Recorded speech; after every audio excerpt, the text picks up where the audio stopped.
Come, take my hand. There is no wish of yours I cannot grant, no desire I cannot fulfill. Forget your gods, your family, your loved ones. What can they offer you? I can give you more than you have ever dreamed of. I have such things to show you, such pleasures for you to taste. There is no love greater than mine. Come now, join me. It is such an easy step, such a short climb. Yes, that's it. Come to me, my champion. Stay forever. These are the words of Azazel, Prince of Damnation, Captain of the Ecstatic Legion, favoured son of Sinesh. Azazel's name is whispered quietly by scholars and witch hunters, for they do not wish to tempt his appearance, for they know of the unspeakable horrors he has committed since the Demon Prince first took foot onto this world. It is not so much the fear of death, but rather the fear of what's to come before. With the Demon Prince being creative at best, shattering the mind and will of his target, humiliating any who stand against him, as any and all vows of pious nature are rendered null and void. Now you may say, such a creature must have always existed, spawned from the malice and spite of the Dark Prince of Pleasure, Slaanesh himself. But no, Azazel is not as old as many demons, and his origins come from mortal form. Born under the name Garyon, twin brother to Trinovantes and protector to his sister Ravina, the family lived a normal life at the time. You see, they were of the Umbarogan tribe, the very same that would lay the foundations of which became the Empire. He and his family would enjoy a simple yet humble life, and Garyon would have lived a long and happy life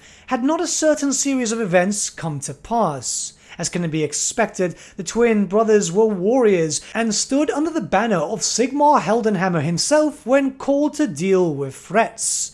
More recently, however, Garyon had found himself injured. A local thug had broken his wrist, and was deemed too much of a risk to bring along to battle. Trinovantes, on the other hand, rode with his kinsmen to battle and promised to return soon.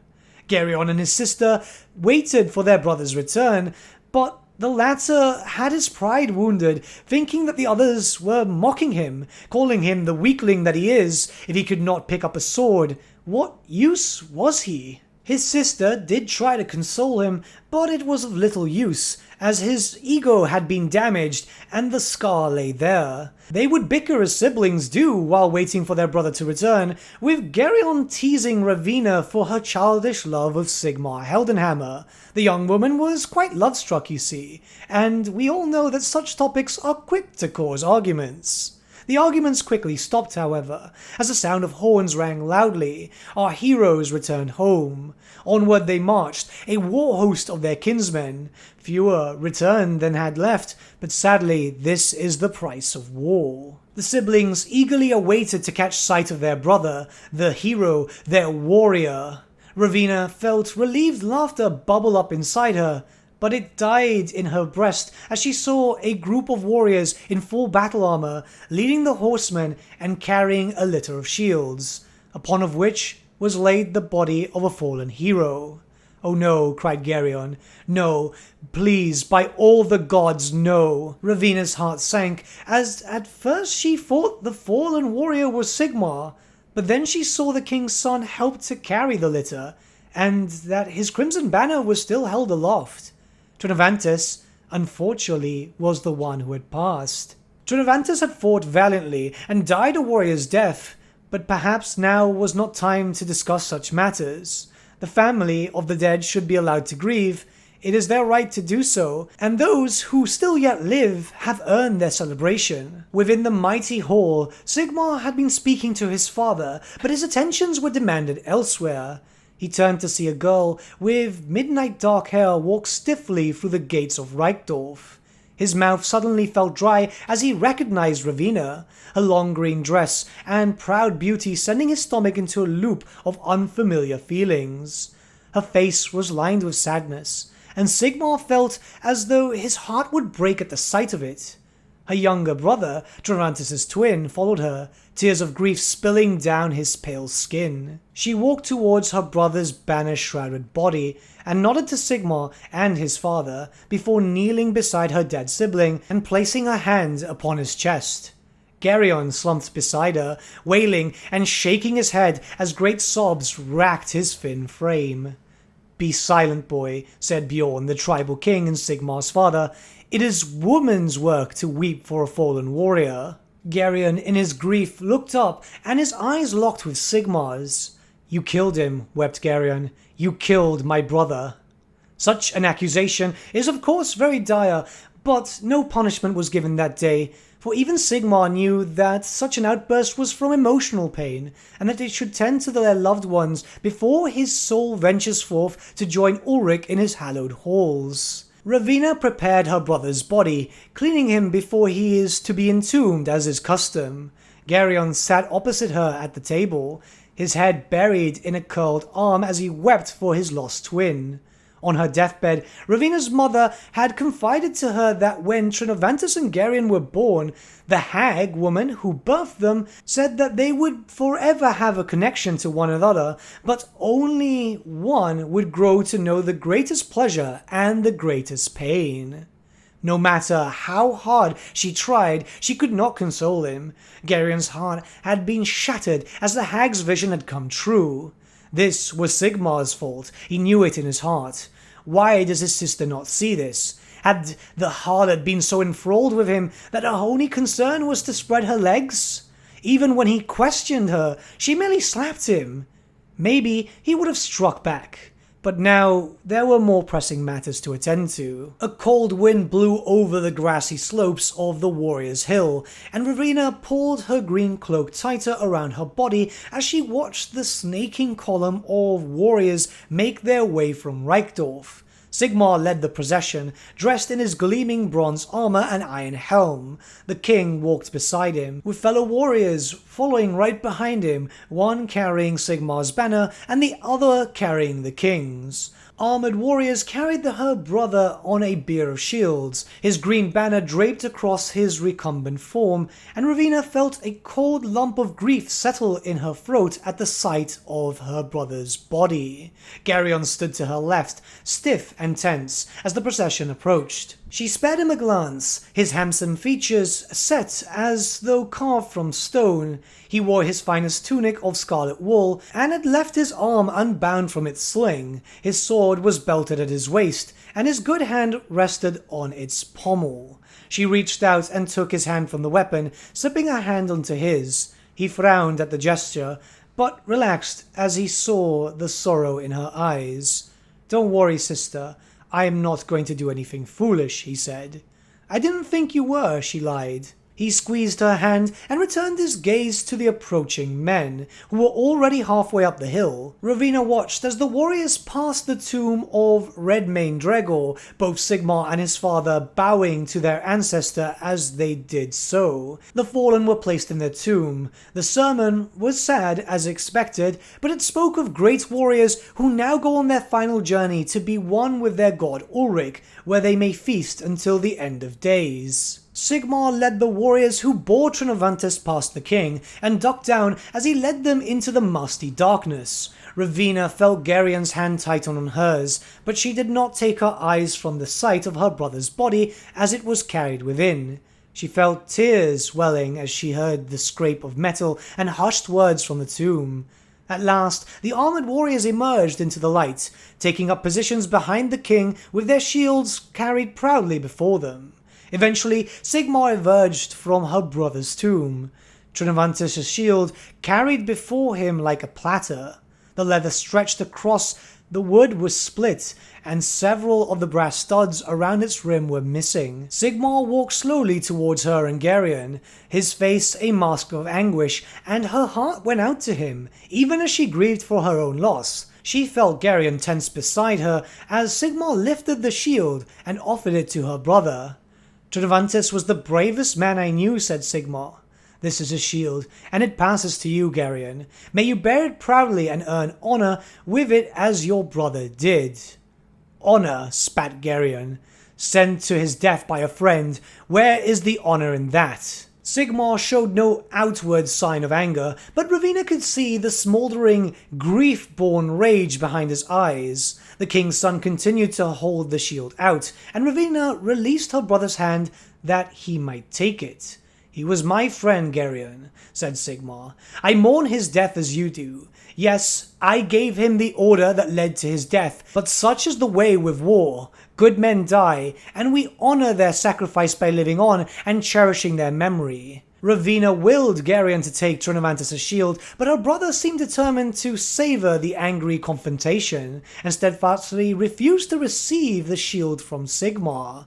Both men's eyes were locked together, and she wanted to scream in frustration. Instead, she reached up, took hold of her brother's shield, and bowed her head to Sigmar as she slid it onto her arm and bore it before her. Sigmar looked down in surprise as she hefted Trinovantus' shield, but she could see his anger diminish and the light of understanding in his eyes. "Thank you," said Ravina, her voice strong and proud despite her grief. "I know you loved our brother dearly, and he loved you in return." Sigmar said, "He was my sword brother, and he will not be forgotten." "No," agreed Ravina, "he won't be." Garyon stood unmoving, but with the shield accepted, Sigmar turned away and returned to stand by his sword brothers and the crimson banner that snapped and rippled in the wind. The king stood and glared at Garyon, but said nothing as he took his place beside his champion. Sigmar and another sword brother now stepped forward to stand beside the boulder that would cover the entrance to her brother's final resting place. With the deed now done, life continued as is the norm. Over the coming days, Ravina and Sigmar would meet more and more. She assured him that she did not blame him for her brother's death, and that her heart only sinks because good men need to die. Sigmar had confided in her that maybe one day good men do not need to die. Someday the Umberorgan would rise and control all the tribes, that they would be united as one glorious force to defeat any who would oppose them. A love was beginning to blossom, one which would shape the future of not only Sigmar Heldenhammer, but the Empire as a whole. Garyon, as time had passed, had not been inactive. His wounds had healed, and now he could taste battle. Many saw his skills with a sword unmatched by most warriors in the known land. A blade master, they called him. He was quick, agile, and most importantly, he held the memory of his brother dear. It was that which fueled his very being, and through that, his hate would flow. Many grew distrustful of the swordsman. Even Sigmar himself did not know where Garyon's allegiances lay, especially as he grew closer to his sister. But Garyon was quick to ask for forgiveness, pledging his allegiance to Sigmar, his future king, as he smiled wolfishly. Again, many did not believe his sudden change of heart, but time and time again did Garyon prove his loyalties. In fact, there were many a time that he could have simply stepped back, and Sigmar would have been killed by a stray arrow or a berserking greenskin. But no, he fought side by side with Sigmar, protecting him as an sworn oath brother. Many battles were won, and the name of the Umberorgan ran throughout the land, and none could stand in their way, be it orc or monster. Together they were unstoppable. But as we know of this world, there is never true peace, as even when it felt like there may be days' rest, a massive army of Northmen marched, burning all in their path, and they must be met with hammer and sword. By this point too, Sigmar and Ravina had professed their love for each other, a viable queen for an empire he wished to form. And Garyon, you may ask? Well, the hate still runs deep within his soul, but he felt it slipping away ever so slightly. Maybe Sigmar would be the right man to keep all safe. Such thoughts would appear when you fight alongside someone for many years, but they quickly turned sour as he had heard the plans of Sigmar to defile his sister. He took one sibling from him, and now he wishes to take another. He had excused himself and fled into the darkness before the firelight would illuminate his true feelings. Garyon had stumbled through the shallows of a sucking pool, dropping to his knees as the mud pulled at his boots. His hands splashed into the reeking liquid, and black tears dripped from his face as he stared into the water. His face rippled in the undulant surface of the pool, grotesquely twisted into the shifting water. The breath caught in his throat as he saw the reflected image of the moon over his shoulder, its face bright and constant, inexplicably unwavering in the water. Garyon lifted his hands from the water, his fingers coated in a thin layer of oily black liquid that dripped from his hands. In the dark of the night, it looked like blood, and he shook his hands clear of it in disgust. "No, please," he whispered. "I won't." He looked up from the water as the moonlight shone upon a tall plant that grew at the edge of the pool, its stems dotted with many tiny white flowers in a flat-topped cluster. A sickly smell exuded from the plant, and with a heavy heart, Garyon recognized it as a water hemlock, one of the deadliest plants that grew in these lands. A whisper of wind shook the plant, and for the briefest instant, Garyon felt as if it was beckoning him. As he watched, its stems sagged and broke, an oily liquid dribbling from the hollow interior. Garyon looked into the darkened sky, seeking some escape from the future the fates seemed determined to force upon him. The moon glared down at him, its cold light unforgiving and hostile. Common belief held that it was ill luck to stare into the depths of the rogue moon for any length of time, that the dark god saw into the hearts of those who did so and planted a seed of evil within them. As he looked into the shifting light, it seemed like he could see a pair of simmering eyes, cunningly hidden within the ripples and contours of its surface. Eyes of indescribable beauty and cruelty. "What are you?" he yelled into the darkness. The depthless pools of the eyes promised dark wonders and experience beyond measure, and Garyon understood with sudden and awful clarity that the strands of his fate had been woven long ago before his birth and would continue long past his eventual death. He stood and waded across the pool towards the drooping hemlock plant. "Very well," said Garyon. "If I cannot escape my fate, then I embrace it." In the morning sun did Garyon walk to meet Sigmar. The madness had returned to him, and now this would-be king needed to die. Garyon screamed at Sigmar. He was a murderer. He killed his brother, and now he plans to take his sister. Ravina pleaded at her brother to stop this madness. Sigmar too had tried to calm the situation down before lashing words back at the crazed brother. "You sent him to his death, and you did not even care he would die for you," said Garyon. "This is not true," said Sigmar, keeping his voice low and soothing as he approached. "Of course it is." "Then you are a damned coward," snapped Sigmar, hoping to goad Garyon into a reckless mistake. "If your blood cried out for vengeance, you should have come for me long ago. Instead, you wait to catch me unawares. I thought you as courageous as Trinovantes, but you are not half the man he was. He is cursing you from Ulrich's Hall even now." "Do not speak his name," screamed Garyon. The two came to blows, with Garyon cutting into Sigmar's flesh with a poisoned blade. "Enough poison to kill a horse," he happily exclaimed. As the would-be king lay wounded, Ravina flung herself to defend her lover and tried to disarm her brother. Once she was thrown to the ground, but again Ravina rolled to her feet, her face a mask of fury, and threw herself at her brother. Garyon's instincts as a swordsman took over, and he easily evaded attack. "Gods, no!" screamed Sigmar as Garyon's sword plunged into her stomach. She lay dead.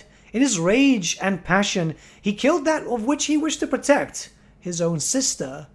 But it would seem like Garyon would feel no remorse there, even as Sigmar rose again to meet him in combat before falling again due to the poison's strength. He saw nothing but the crying boy who had wept for his lost brother, and a screaming soul being dragged into the terrible abyss.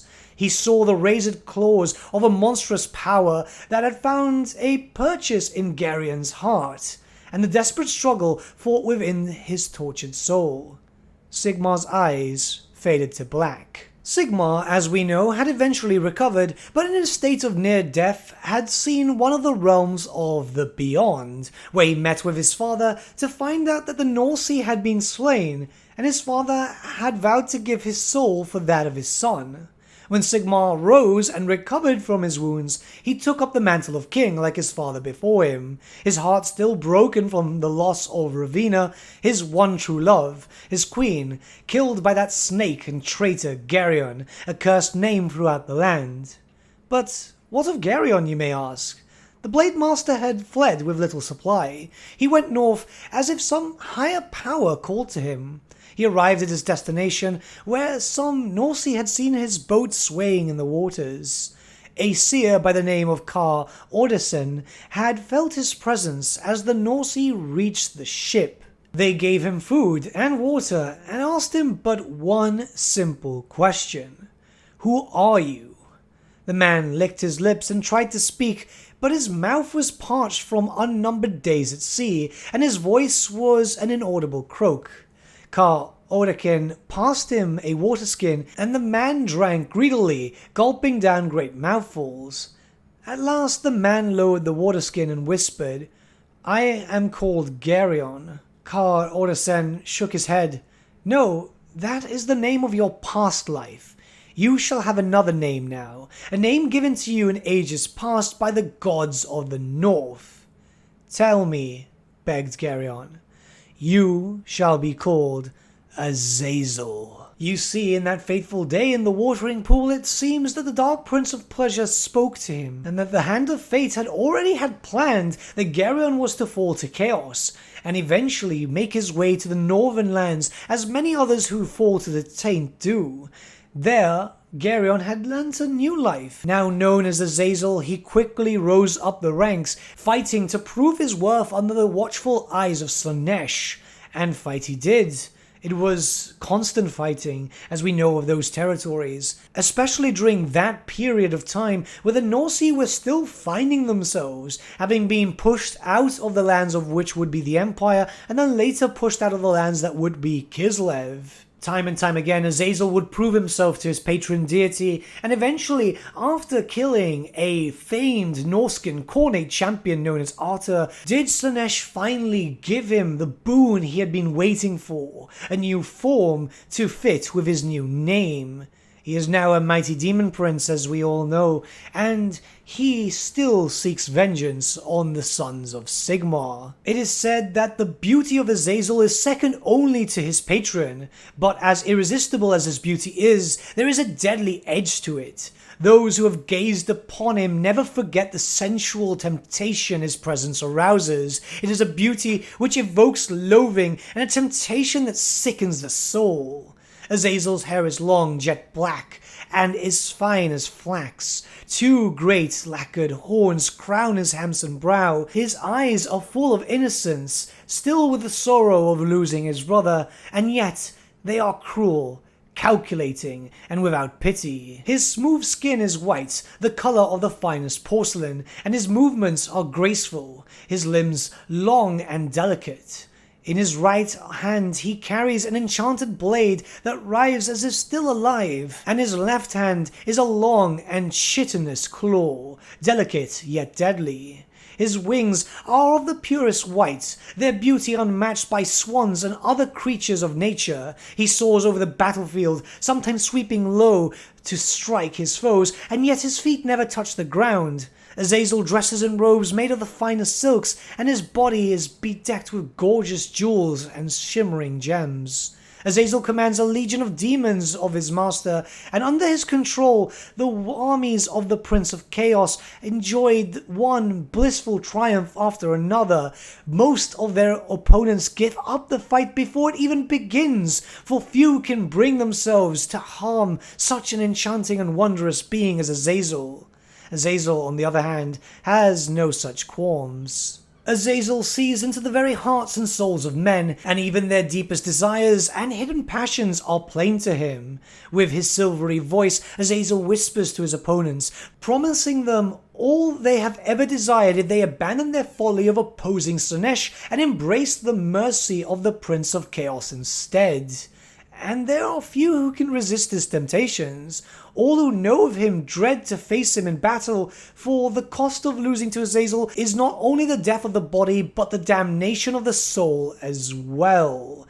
At the Battle of the Moors, a force of zealous Templars of Ulrich had made their vows before the flame of Ulrich in Mindenheim that they would banish Azazel or perish trying, but before the battle ended, the Templars had been reduced to gibbering imbeciles, slaves to the slightest whim of Azazel. He had set collars around their necks and made them walk on all fours like dogs to amuse his patron, Sinesh. The questing knight Guido de Brion sought out Azazel, intending to challenge him to single combat to fulfill his Grail quest. But instead, he kneeled before the Demon Prince, begging him to accept his undying devotion. Laughing, Azazel severed the head of the Bretonnian knight, who stood unmoving, convinced in the justification of the act. Woe to those who face Azazel, the right hand of Sinesh. And there we have it. We have the history of Azazel that goes from his life as a mortal to his eventual fall. There have been a few quotes from each of the books here and so on, because just writing it by myself, I would not be able to do this character justice. There is a bit more lore, yes, and that is during the end times, but that's stuff that really doesn't fall into the history of Total War Warhammer, and it's stuff that I don't really like to go into myself. I don't like the end times, let's be very honest, but this is my favorite character. This is a character that I've been waiting years for to see in Total War Warhammer, and he looks so good. Yes, there are changes to his model, and obviously he doesn't have his jet black hair and so on, but to me, he looks absolutely special. And you know, we all want our favorite characters in this series, but yeah, I do wish that we had more stuff to show and there was better art and all that, but really there's next to nothing, because during that day, very little art would exist of a lot of different characters at the same time, and they just didn't have a lot of art of other stuff. So I thought it would be best just to have a loop of the footage that we do have of Azazel, kind of showing him sitting down and just, you know, thinking and reliving the events of the past over his head over and over, because it's something that would happen. And yes, while I am fully aware that this might not be the most exciting character to most, this one has been something that I've been waiting for a long time. I can't wait to play him, and I hope that you enjoyed the story. I tried my best. I know I am not the best at explaining stuff, but this is a character that really means a lot to me, and I feel like a big lore video was like the most important thing, going into his history and showing the reason of his madness. So yeah, with all that being said, let me know your thoughts in the comments below, and let's start a bit of discussion. I'd like to know what you guys think about Azazel.